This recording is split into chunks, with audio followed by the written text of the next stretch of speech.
Olá, pessoal. Espero que estejam todos bem. Estamos iniciando mais um episódio da nossa TV CREF 5. O CREF 5 é um CREF que faz, que fiscaliza, que capacita, que comunica. Somos um CREF de todos.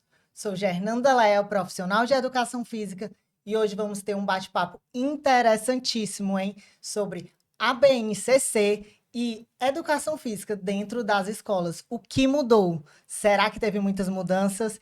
E para esse bate-papo, teremos a honra de receber 3 colegas de profissão: Aldeísa Gadelha, André Lima Verde e Graziele Santiago. Gostaria que vocês dessem uma saudação para o nosso público e falassem um pouco da atuação de cada um de vocês. Olá, pessoal. Eu sou Graziele Santiago, sou professora efetiva do município de Pacatuba, Ceará. Estou coordenadora de Educação Física, Contraturno e Esporte Escolar dentro do município e, além de professora formadora dos professores de Educação Física de toda a rede de ensino. Olá, pessoal, que prazer, né, estar aqui com o CREF 5, fazendo esse podcast. E sou Aldeísa Gadelha, sou professora de Educação Física da licenciatura desde o início, sempre na licenciatura, experiência como coordenadora de nível superior, coordenadora de escola pública, diretora de escola pública, né, e particular. Então, é uma honra estar aqui falando de educação física escolar. Olá, pessoal. Me chamo André Lima Verde, sou profissional de educação física, formado pela Unifor e atualmente sou diretor do Departamento de Educação Física e Esporte, concursado desde 2009. Aldeísa, qual é o objetivo principal da BNCC e qual é o impacto direto dela dentro das escolas? Bem, a BNCC é um documento que é um dos principais documentos da educação básica, não só para a educação física, mas é porque ele traz a democracia no ensino, né? Valorizando o ensino para que todas as pessoas do Brasil, onde eles estiverem, eles possam ter o mesmo conhecimento, seja a escola pública, a escola particular, trazendo o que deve ser aprendido. Então, independe do lugar onde você está, fica exatamente como parte principal. Ele trabalha principalmente com foco nas competências e também na formação integral dos alunos. Perfeito. André, você tem mais algo que acha que seja importante de colocar sobre o principal objetivo da BNCC? Na minha concepção, a BNCC ele veio para desmistificar e tirar aquela questão da competitividade. A BNCC hoje ele trabalha muito também o lado socioemocional, a parte social, a empatia, o respeito entre os pares.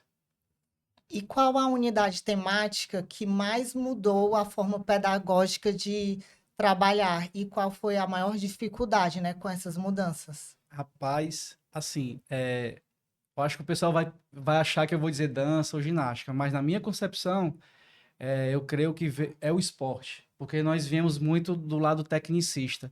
Então, a partir do momento da base, ela entrou no nosso currículo, o professor teve que reinventar o seu planejamento. De que modo? Porque muitas das vezes o professor chega na quadra, coloca a bola e vai só aqueles atletas, né? E o restante do atípico, o que está acima do peso, eles ficam lá de fora e aí não tem a participação. Então, a BNCC trouxe que o aluno fosse o protagonista e o profissional seja só o mediador.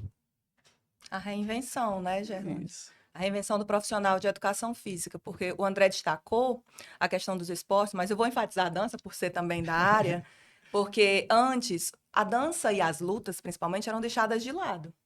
Por quê? Porque o profissional achava que ele tinha que ministrar somente o que ele sabia.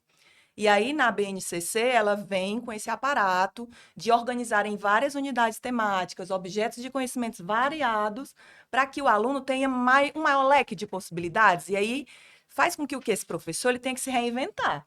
Poxa, como que eu vou ministrar uma aula de prática corporal de aventura, se eu nunca fiz isso?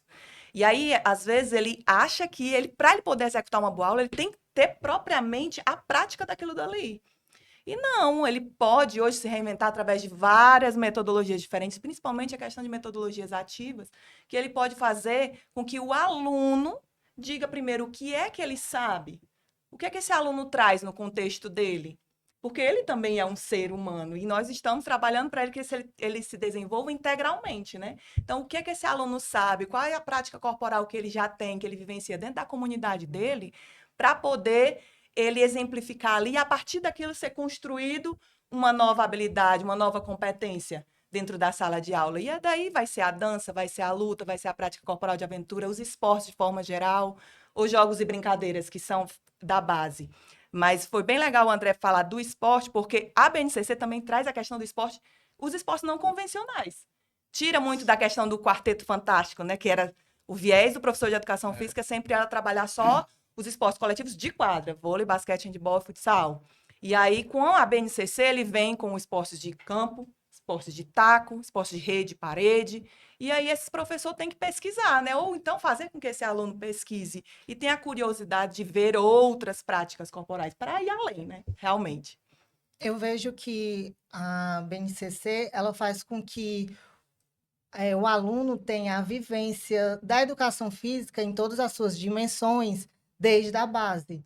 Porque nas escolas, se você quisesse fazer uma dança, se você quisesse fazer uma luta, você só aprenderia isso extracurricular, né? E hoje em dia não, né?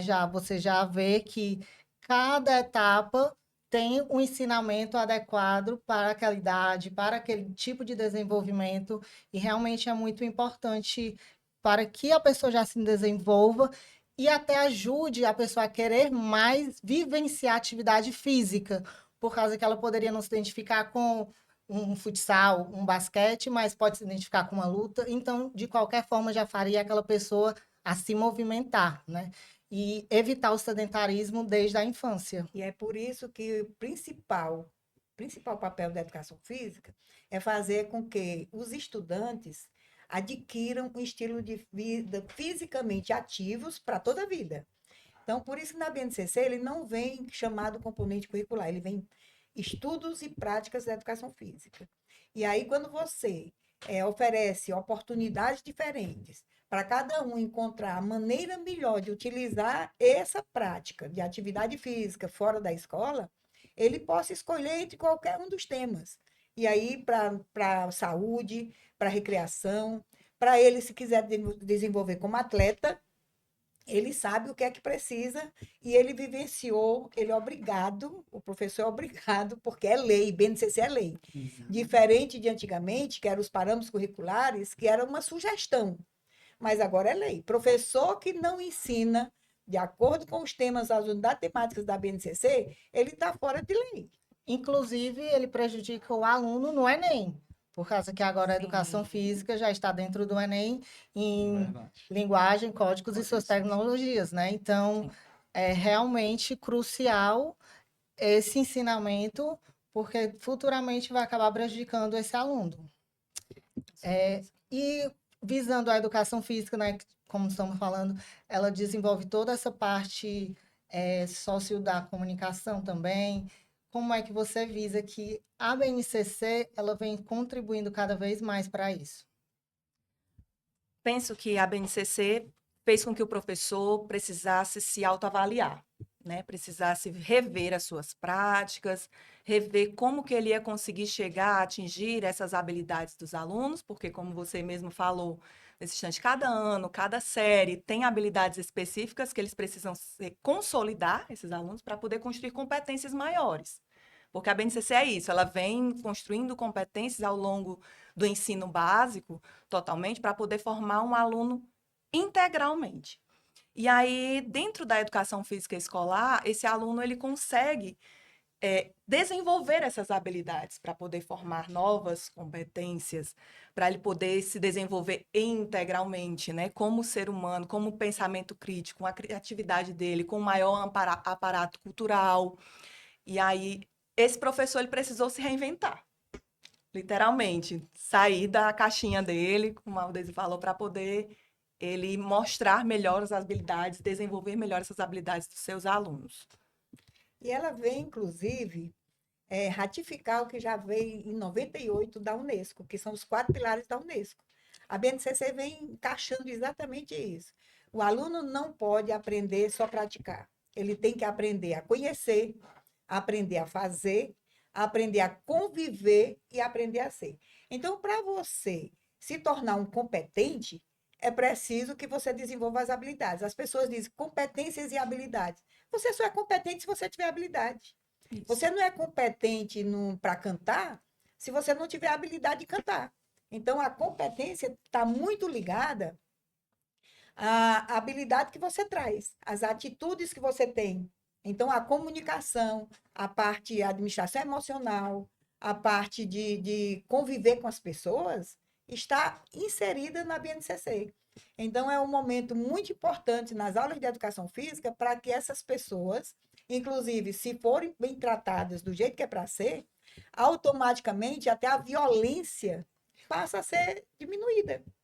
Por quê? Porque aprende a respeitar regras, aprende, olha, na escola que eu trabalhava, como diretora, depois do recreio, sempre tinha que levar aluno para o hospital. Comecei a colocar atividades em todos os lugares na hora do recreio, automaticamente as pessoas aprenderam a respeitar regras e a regra vai para a sociedade. Então, a educação física ela contribui demais para uma sociedade bem ativa e que use a cultura corporal, sim, como vetor para essa sociedade. E visando os aspectos socioemocionais, como é que vocês têm essa visão de que a educação física, juntamente com essa nova abordagem da BNCC, pode realmente contribuir para o aluno? Principalmente na questão da empatia, né? Olha só, dentro da aula de educação física, o nosso maior objetivo é que todos participem. Mas como trazer aquele menino que está acima do peso, aquela criança que tem alguma deficiência? E aí, de novo, tem que partir do professor para poder fazer essa inclusão. E aí, dentro da aula de educação física, na hora de desenvolver um jogo ou um esporte específico, vão haver as mudanças nas regras, vai haver os conflitos, e aí lá vem o socioemocional de forma ampla e de diversas formas diferentes, né? Diversas maneiras, porque pode ter um bullying, pode haver, porque aquela pessoa, aquele aluno não está conseguindo se deslocar rápido demais para poder receber a bola do outro lado e o outro fica chateado porque ele já tem aquela habilidade mais consolidada. E aí vai gerar um conflito de interesses ali, porque o objetivo do jogo é pontuar. E aquele que tem maior habilidade, ele vai sempre brigar com os outros que têm menor habilidade para poder conseguir ganhar esse ponto, porque ele é super competitivo, né? E aí, dentro da educação física escolar, a gente vê isso demais. Essa parte socioemocional é muito importante, porque são através das atividades coletivas que vão ser desenvolvidas o respeito ao outro, né? A capacidade que o outro tem, a habilidade que o outro tem. Então, ele vai se sentir mais seguro. Então, quando faz atividades individuais, fica muito à vista, né? Então, você fica muito exposto. E quando é coletivo, você não percebe muito quem é que está com mais habilidade do que mais do que o outro, né? Então, isso faz com que ele se sinta mais à vontade, até para ter o direito de errar, de não conseguir. Então, ele começa a se fortalecer. Até porque eu acho que quando é o coletivo, até o bullying, ele acaba tendo essa, não existindo. Porque para mim ganhar, eu vou precisar que você, que mesmo que tenha competência menor do que eu, também seja bom. Por causa que o coletivo só funciona com a colaboração de todos. Então, eu acho que o coletivo veio justamente para isso, para fazer com que todos se sintam pertencentes àquele momento e consigam vivenciar, mesmo que um saiba, tenha mais habilidade, o outro tenha menos, mas cada um ali dentro do seu grau consiga, e sem o outro querer, né, diminuir o outro, porque o outro vai querer que tu melhore cada vez mais para poder ele conseguir vencer. Então, eu acho que É o conjunto das diferenças para atingir um objetivo comum, né? É interessante que antes da BNCC, já foi falado aqui, né, os PCNs, né?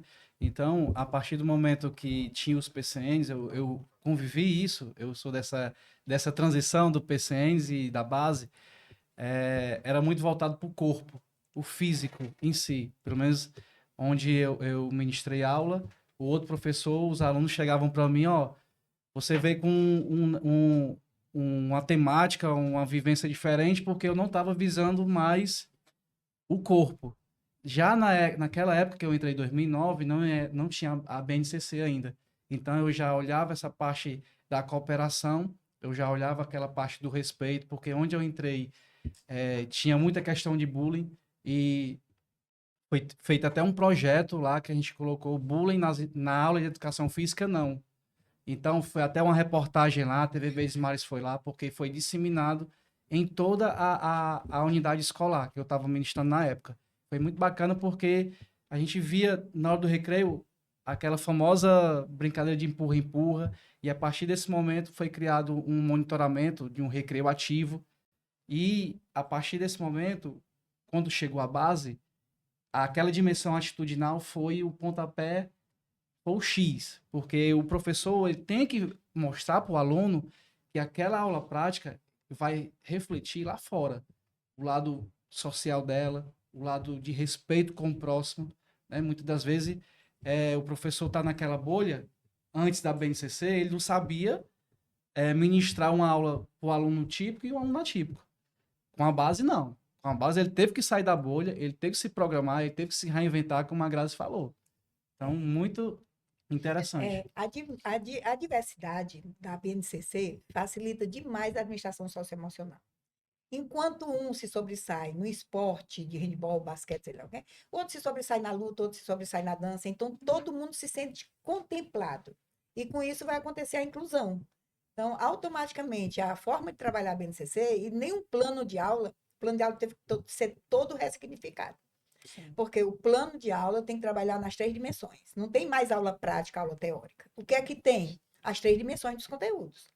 Para atender aos pilares da Unesco, tem que trabalhar na dimensão conceitual, ele tem que conhecer o que está fazendo, ele tem que ser capaz de fazer uso desse conhecimento na prática, e ele tem que ter atitudes corretas na hora de fazer também. O que eu vejo é que antes da BNCC, o aluno que sabia jogar futsal jogava, os que não sabiam assistir o jogo. Uhum. O aluno que sabia jogar vôlei jogava, os que não sabiam assistir o jogo de vôlei. Exatamente. Então, realmente era algo que uns participavam e os outros assistiam, né? E agora não. Realmente todo mundo participa, com suas limitações ou não, mas estão lá participando e cooperando como pode, para que ocorra aquela aula. Independente se tem uma deficiência, independente do seu estado físico, você vai participar, porque os professores eles se reinventaram, como vocês falaram, e eu gostaria até de saber como é que foi esse processo de reinvenção dos professores para realmente conseguir fazer com que todos os alunos participassem dessas aulas. Eu vou falar enquanto formadora, né? Porque no processo eu fui implementadora do DCRC, que é o documento do Estado na região metropolitana. E foi uma questão bem difícil, porque são realidades diferentes dentro do Estado, e não são todos os municípios que têm um formador, que tem um coordenador, enquanto lá em Pacatuba tem, lá no Eusébio tem, que nós estamos aqui representando. Mas nós temos professores que são mais antigos em sua formação e tiveram uma formação totalmente tecnicista. Então, esse professor, ele teve uma grande dificuldade em entender a BNCC, entender que agora o aluno precisava ter uma formação completa, integral. Ele não podia mais trabalhar somente a esportivização, somente um esporte específico. Ele precisou ter que entender que um aluno, se ele sabe somente um esporte, ele só vai ter uma possibilidade na vida dele. E a BNCC veio para trazer diversas possibilidades. E a obrigação, como a Aldeisa fez questão de pontuar, e é verdade, que a BNCC vem como lei, é a obrigação do professor ministrar vários objetos de conhecimento, várias atividades, vários conteúdos diversificados para que esse aluno tenha a possibilidade. E aí, imagine o tamanho da dificuldade desse professor, tecnicista, que só aprendeu aquilo dali, eu só aprendi que eu preciso dar aula de um esporte, que tenho que ensinar somente a regra, e isso, o tamanho da quadra, e depois eu tenho que mudar tudo isso. Né? Como esse professor teve que se autoavaliar e pensar, poxa, agora mudou, ou eu mudo, porque o mundo mudou, né? É. Os alunos da gente mudaram. Os alunos da gente, se você estiver na educação infantil, são os amores, entendem tudo. Mas se você estiver nos anos iniciais, eles já começam a ter um pensamento crítico, Crítico. já começam a te perguntar o porquê. E se tu tá nos anos finais, eles vão te questionar. Por que que eu tô fazendo isso? Se tu só sabe fazer isso, imagina os alunos de hoje que têm a abertura com a tecnologia, chegar para um professor desse que só ministra uma coisa e ele ter essa pergunta, né? Então, esse professor teve que refletir e Mas aí mudar. eu fico, quando você fala de professores mais antigos, eu sou antiga. E Eu se comecei, garante. eu comecei há muito tempo e me garanto. E a maioria dos colegas que eu conheço se garantem também. Então, vamos tirar essa história do antigo. Tem que ser o seguinte: quem se capacita, É. quem tem formação continuada. Isso aí está na LDB. Não é favor que o professor faz ele se capacitar, não. Tem um artigo 72 da Obrigação. LDB que o professor tem a obrigação de ter a formação continuada. Quantos da gente aqui, dos antigos, para fazer uma especialização, teve que se deslocar daqui para o Rio de Janeiro, para outros lugares, porque aqui não tinha, né? Então, não é questão de antigo, é de reformular. Você já pensou se eu estivesse dando aula do jeito que eu aprendi? Eu estava presa há muito tempo, né? Mas Porque a temos fórmula era professores, diferente. mas Mas aí, infelizmente existem os que ainda independente de permanecem. ser novo ou velho, É, porque os independente. que querem ter conforto, de não ter que estudar, eles copiaram desse porque quiseram. Esse aqui não obrigou ele a ser assim, não. Na E tem realidade, é o muitos jovens que comodismo. fazem isso. É. Zona de conforto. Zona de Sim, sim, conforto. não querem quebrar, né? Não querem se Isso. autoavaliar.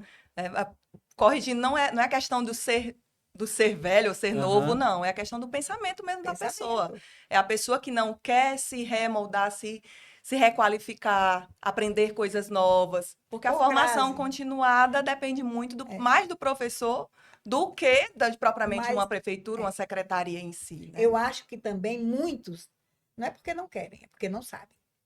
Porque a capacitação, a gente que foi diretor de escola por muito tempo, a capacitação de uma maneira geral, mas não atende à educação física, que a educação física tem uma maneira diferente de se trabalhar. E aí você diz, lá no Eusébio tem, lá no Eusébio... Mas Mas tem aqui, lugares que não tem. onde é que tem? Graças ao CREF itinerante, muitos professores estão tendo a oportunidade de serem capacitados com professores trazendo coisas modernas, coisas atualizadas. Então, esses vão mudar a maneira de trabalhar. Eu já recebi muito professor dizendo, professor, eu apliquei e deu certo, eu nunca pensei que dava certo. Então, a falta de conhecimento desse professor, de capacitação, por isso nós estamos, inclusive, agora com uma parceria com a SEDUC, né, que a gente vai capacitar os professores na parte tanto estadual e vai também se estender para os municípios, porque muitas vezes a pessoa não faz, não é porque não quer, é porque não sabe e não sabe nem onde procurar muitas vezes. E essa questão, viu, Aldaísa, aquele município que não tem a formação em serviço, formação continuada, demonstra mais ainda a ele ficar na zona de conforto. Não, se eu não tenho, eu não vou atrás, eu estou aqui, dou minha aulinha, que é o velho racha, que muitas vezes isso acontece por aí afora, e estou tudo bem, ganho meu salário e vou-me embora. Não tenho preocupação de parar, de sentar, de ter aquele planejamento, de colocar as dimensões dentro do plano de aula, de ver que o aluno lá, ele vai ser criado para ser um cidadão, não, muitas das vezes, eu gosto do futsal, vou dar só o futsal e pronto. Eu acho que também tem esse viés, né? E dentro desse contexto, né, qual seria realmente ali, na visão de cada um de vocês, os maiores obstáculos que esses profissionais enfrentam daqui do Ceará? Primeiro, pertencimento. Para eu aplicar uma BNCC, eu tenho que trazer para mim e dizer, isso aqui é meu, eu vou trabalhar com isso. Depois vem aí o quê? Tudo que tem em todo lugar do Brasil, não é só aqui, mas tem o quê? A parte de infraestrutura, a parte de recursos didáticos, que muitas vezes é a gente que tem que adquirir, né? E as pessoas se acomodam e dizem, não, já que não tem, eu não vou fazer. Eu não vou ministrar aula diferente porque não tem nada que eu possa utilizar. Então, a gente vê que isso aí faz com que a dificuldade maior aconteça. Mas também tem o contrário. Porque, modéstia à parte, a escola que eu era diretora tinha de tudo. E tinha um professor que só usava a bola de carimbo e a bola de futsal. Então, não é o material, a infraestrutura só. É essa história do pertencimento. Eu quero fazer o melhor, eu quero uma aula de qualidade. Aí eu vou buscar meios para isso acontecer. Eu vou ser até redundante, viu, Aldaísa? Concordo plenamente. A parte de infraestrutura, que muitas das vezes nós temos escolas aí por aí afora que não tem nenhum ginásio, não tem só um pátio, ou só um Pátio. campinho de areia, ou até mesmo nem isso, tem só a sala de aula.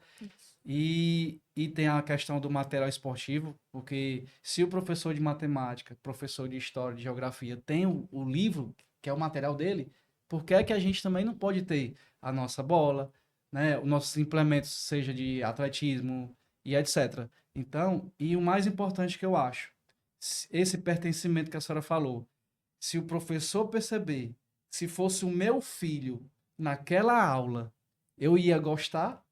Então, eu parto do princípio que, eu não tenho material. Eu não tenho ginásio. Mas aí eu fico pensando, mas se fosse meu filho, eu vou dar o meu melhor, entendeu? Eu acho que também tem essa parte também. Do querer do profissional de fazer Acontecer. acontecer, independente da circunstância, independente do ambiente. Se só tem aquela sala de aula, afasta as cadeiras e transforma aquela sala de aula na mini quadra dele e faz acontecer a aula, né? Fernanda, quando o professor quer, ele faz, viu? Porque eu digo, por exemplo, lá no município, eu tenho várias escolas que têm quadra, tenho várias escolas, como o André falou, que só tem um pátio no meio das outras salas, que é para poder atrapalhar todas as outras. No dia que o professor de educação física está na escola, os outros professores querem expulsar a gente, né? E eu era uma professora que eu sabia que eu ia fazer isso.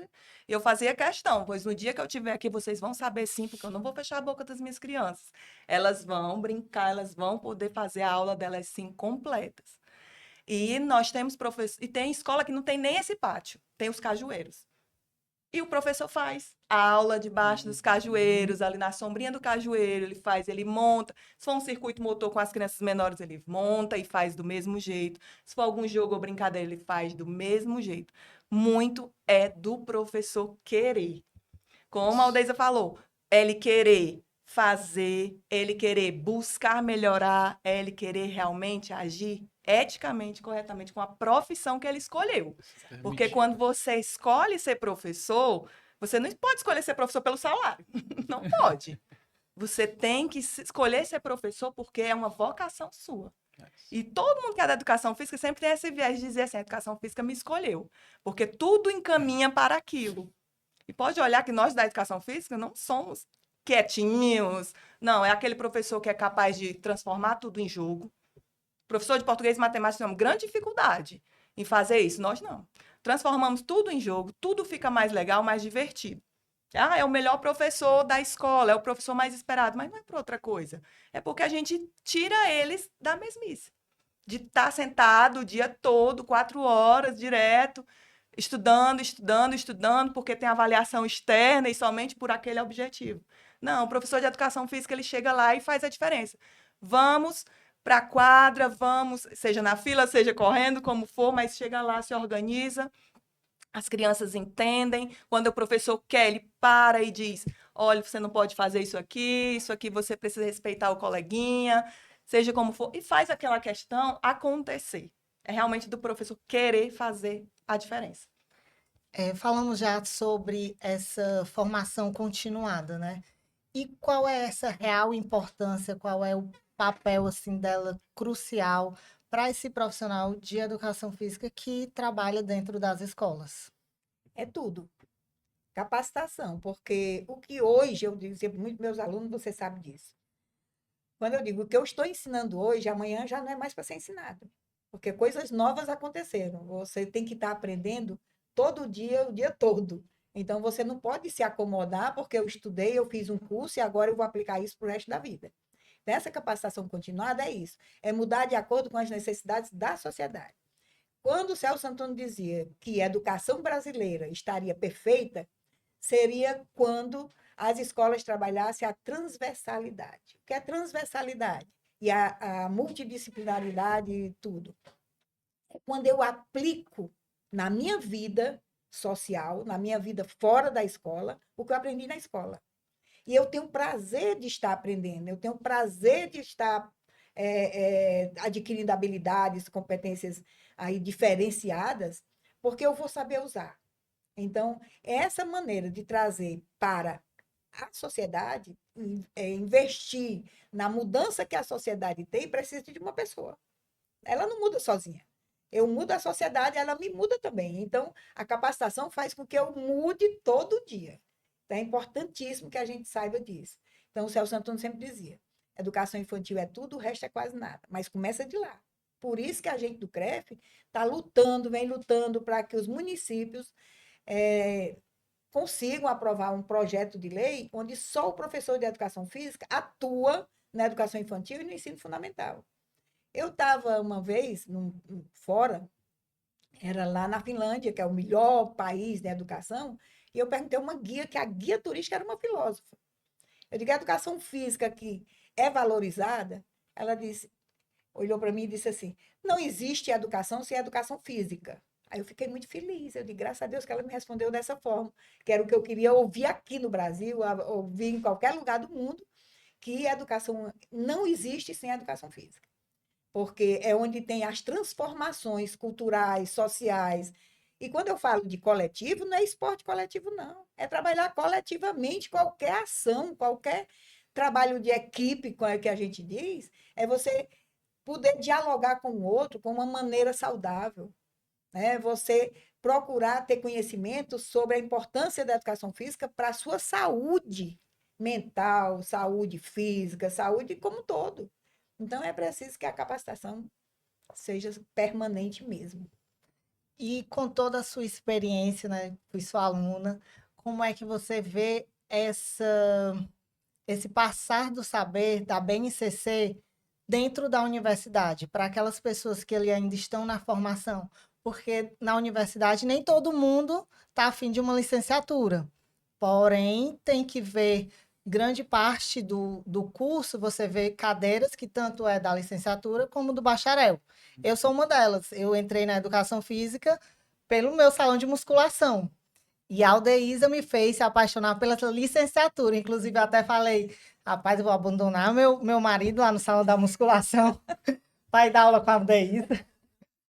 E realmente, eu acho que quando o professor faz com que o aluno realmente vivencie tudo da forma correta, pode realmente abrir portas para coisas que nem passava na cabeça daquele aluno, né? E seguir como profissão. Porque eu nunca me imaginei dando aula até ter aula com a Aldeísa, né? E como é que a senhora sente essa responsabilidade, né, de ter realmente feito isso, essa mudança, esse passar de conhecimento para tantos alunos, e quais foram as maiores dificuldades dentro da universidade? Dentro da universidade, eu estava até conversando ali com a Grazi. Eu digo, antigamente eram 18 turmas de licenciatura e meia turma de bacharelado, né? Porque estava surgindo. Licenciatura existe o tempo todo. E, inclusive, as pessoas confundem muito licenciatura plena com você poder atuar dentro e fora da escola. Licenciatura plena é quando você pode atuar na educação infantil, no ensino fundamental, no ensino médio. E a curta é a do pedagogo, que por mais que ele tenha pós-doutorado, ele só vai poder trabalhar até o 5º ano. E aí eu digo o seguinte, eu sempre dizia para vocês, o bacharel que faz as disciplinas junto com a licenciatura, ele aprende a utilizar essa parte pedagógica para ele ser o melhor profissional também no bacharelado. Uhum. E aí a minha cara lá na Estácio era plano de aula, né? Eu digo, ninguém ensina nada, ninguém apresenta um trabalho que não esteja com plano de aula. Você tem que estar organizado. E a organização é o plano de aula. E com isso, muitos que fizeram bacharelado se matricularam na licenciatura, porque viram que não era importante só para ele ser um professor na escola, mas o que falta muito na faculdade mesmo, brilho no olhar. Você não brilha o olhar se você não gosta do que está fazendo. Então, quando você ensina sem ter o brilho no olhar, gostar do que está fazendo, você não convence a ninguém. Para convencer, é preciso você estar convencido. E aí eu digo muitos colegas, eu digo, você não pode chegar e perguntar assim, você quer essa água? Mas você diz, gente, que água gostosa. Alguém quer provar desta água? Então, a maneira diferente de ver. Então, é aquela história do pertencimento. Eu digo que a educação física é a base de toda a parte de educação física, bacharelado também. Porque quando você conhece na BNCC, que idade tal aprende isso. Jogos e brincadeiras é só até o 5º ano. No 6º ano só pega um jogo, já é diferenciado. E aí você vai saber que no bacharelado, se você for trabalhar, seja musculação, seja crossfit, você sabe, essa idade não é adequada ensinar isso aqui. Então, você já está aprendendo para trabalhar também com bacharelado. Deixa eu só complementar. A senhora falou a questão da universidade, né? Eu acho que também o que falta é a universidade chegar mais próximo das unidades escolares. A partir do momento que a universidade chega junto com saber como é que é o plano de aula dentro da escola, como é que é o plano de curso, como é que é o PPP da escola. A gente teve a oportunidade de 2 vezes apresentar o Departamento de Educação Física lá de Eusébio na Unifor e na Universidade Estadual. Então, a gente foi lá para os acadêmicos, lá do primeiro semestrezinho. Então, eles ficaram assim, na licenciatura. Eu vi o brilho deles. Porque muita gente, hoje em dia, eles só querem ser personal, né? Hoje é personal, hoje é sala de musculação, quero cuidar do corpo do meu cliente. Mas esquece que onde tudo começa é lá no chão da escola. É lá na educação infantil. Então, eles perceberam que lá a gente entrega material didático, lá a gente tem um plano de curso organizado, a gente tem um plano de aula organizado, a gente monitora e tem indicadores. Então, os acadêmicos do primeiro semestre ficaram encantados. Foi aí que eu vi o brilho no olhar deles. Por isso que eu estou fazendo essa minha contribuição. Poderia só enfatizar a questão da educação infantil. A Deisa falou, o André acabou de falar também, e a contribuição que eu queria enfatizar é que, assim, você só aprende a ler e escrever, que é o tanto que todo mundo quer, depois que você aprende a andar, depois que você aprende a se movimentar. Olha como a educação física ela é importante desde a educação infantil. Então, olha a importância que nós temos quando nós estamos lá na educação infantil e ajudamos uma criança a andar da melhor forma possível, saltar, correr, se orientar no espaço. Não é? Depois disso daí, tudinho é que ela vai conseguir pegar no lápis, porque a praxia fina só é aprendida depois da global. Entende? Quem é que tá mais preparado para poder orientar essa criança? É só o pedagogo que vê tudo, geralmente, ou é nós, da educação física, que estudamos fielmente o desenvolvimento motor desde pequenininho? E aí, como a Aldeisa falou e o André complementou, se todo mundo olhar desde a educação infantil, que ela viu lá na Finlândia, o pessoal dizendo que o quão importante é, todo mundo vai entender a nossa real importância desde a escola até a vida adulta, até a continuidade. E como o André falou, é trazer para a parte mesmo que muitos alunos disseram. Roberto Lopes foi um que disse assim: foi muito bom eu fazer licenciatura com você, porque eu levava para o Caíque, né? E era uma escola lá num bairro bem complicado, né? E muito aluno. Ele dizia assim: ainda bem que eu vim, porque aí eu tenho certeza que eu não quero licenciatura. Então, se você não quer, é bom que encontre logo o que você não quer para não ir para lá fazer o que não deve, né? Então, os alunos diziam assim: tem outra escola? Eu digo, tem. Mas eu vou levar vocês para as escolas que vocês, depois que trabalharem nela, estagiarem nela, e eu ia com eles. Só podia dar aula na minha frente. Aí você pode ir para qualquer lugar que você ensina bem. E eles faziam isso, né? E muitas vezes eles não tinham condição, eu botava 14 meninos no meu carro, errado, mas eu tinha que levá-los. Então, a gente fazia tudo isso. Então, é muito importante levar desde o primeiro semestre, o aluno tem que conhecer a sua área. O chão da sala de aula. Isso. Estamos chegando ao fim deste bate-papo, que foi de extrema importância. E eu queria que cada um de vocês deixasse uma mensagem, tanto para o profissional que já está atuando, quanto para aqueles alunos que estão aí querendo ingressar nessa vida do professor de educação física nas escolas. O que vocês podem deixar assim, de contribuição para eles? Olha, professor de educação física, esteja aberto, porque tudo muda o tempo todo. Se reinvente, observe as suas turmas, analise. Se você está na licenciatura no início, vá para a escola, como a Aldeisa fez questão de falar. Veja como é a realidade de uma escola para que você consiga agir eticamente. Porque não adianta só formar por formar e estar lá por estar, somente pelo salário. Ser professor não dá para ser só pelo salário. Não dá. Digo de novo. Você tem que gostar, você tem que querer, e o seu aluno merece. O seu aluno merece o melhor. Ele não merece a mediocridade de ter somente um conteúdo sendo trabalhado a vida inteira. Ele merece um mundo de possibilidades, e nós, da Educação Física, conseguimos transmitir isso, se quisermos, né? Eu digo o seguinte: todo professor de educação física, independente de licenciatura e bacharelado, ele precisa estar atento ao que acontece na sociedade. Porque se ele ficar aplicando o que ele aprendeu na faculdade, ele vai estar ultrapassado. Então, aproveite as capacitações que estão sendo ofertadas aí pelo CREF, CREF itinerante, CREF em movimento. Então, você esteja sempre aberto a aprender. Quando você diz que já sabe tudo, ou pensa que sabe tudo, é porque você não sabe nada. Você se fechou. Então, esteja sempre pronto para novas aprendizagens. Às vezes é difícil. BNCC é muito complicado. Fazer um plano de BNCC antes era mais fácil. Mas é aquela história que o Rubem Alves já dizia. Lembre que quando você vai trocar um sapato velho pelo novo, você não precisa calçar ele e sofrer com o calo do sapato novo a vida toda. Volte para o sapato velho, dá uma caminhadinha mais confortável e vem calçando o novo até ele se ajustar ao seu pé. Então, a mesma coisa é com a educação física. Faça, e qualquer professor de sala de aula, faça isso. Está com dificuldade? Vá, dá um retrocessozinho, mas depois caminhe para frente.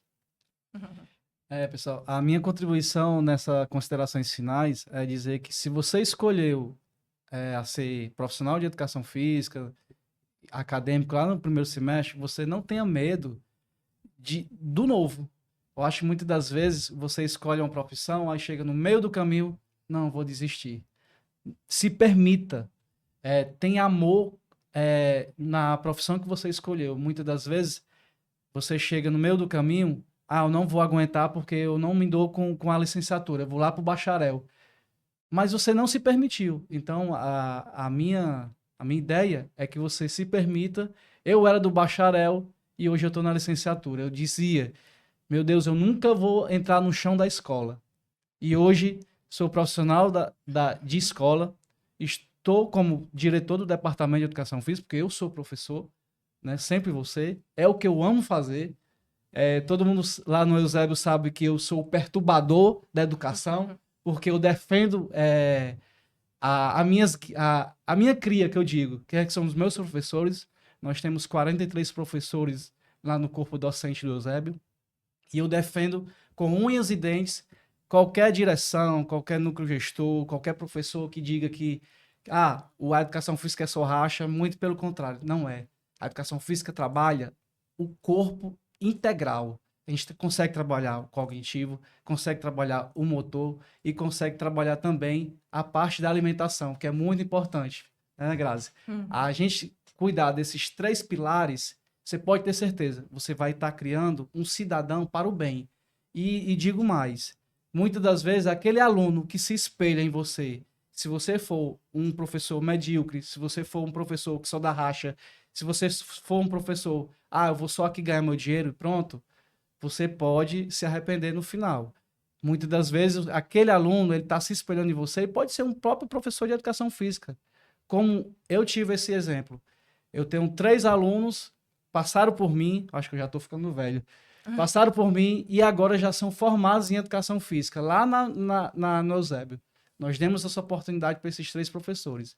Então, fica a dica e foi um prazer participar do TV CREF 5. E só complementando, professor de educação física licenciado, você pode estar contribuindo para a educação física, muitas vezes, não só atuando como professor de sala de aula.